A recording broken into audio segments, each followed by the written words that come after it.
I'm Atul Verma. I'm the Director of Cardiology at the McGill University Health Centre in Montreal, Canada.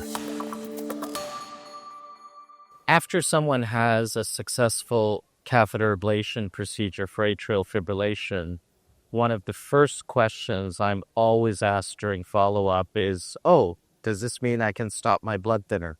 And so many patients kept asking me this question over and over again that I finally decided, you know what, we should do a trial to answer this question.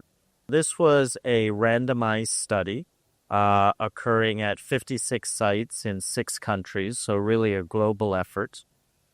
And what we did was we included patients who were at least 1 year after a successful catheter ablation procedure, and we determined success by at least one Holter during the first 6 months, another Holter after 6 months, and then a 48-hour Holter prior to enrollment.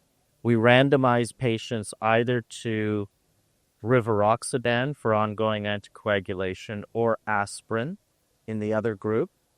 And we followed all of these patients for 3 years.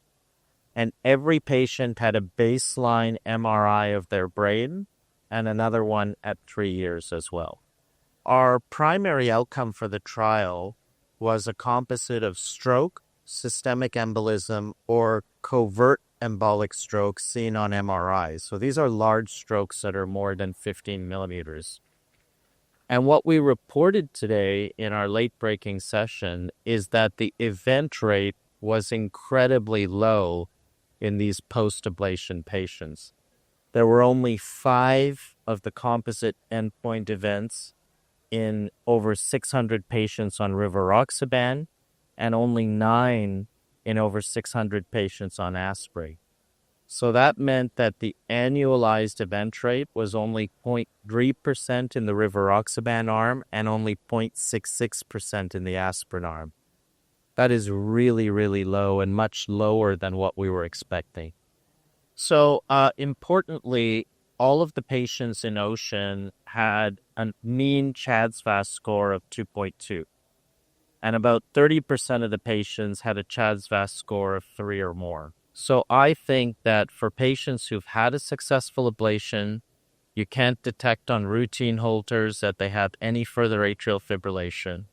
If they have a CHA2DS2-VASc score of 1, 2, or I would even argue 3, and they haven't had a recent stroke, I think these are patients in whom you can talk to them about withdrawing oral anticoagulation. In our trial, as I mentioned, most of the patients either had a CHA2DS2-VASc score of 1, 2, or 3. Fewer than 10% of the patients had a CHA2DS2-VASc score of 4 or more. So in those higher risk patients, we don't know whether we can safely withdraw oral anticoagulation or whether we need to continue it indefinitely.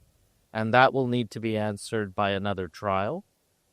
We also don't know what role left atrial appendage occlusion is going to play. I think for these lower risk patients, according to our study, it has no role to play at all. But in higher risk patients, perhaps we just don't know.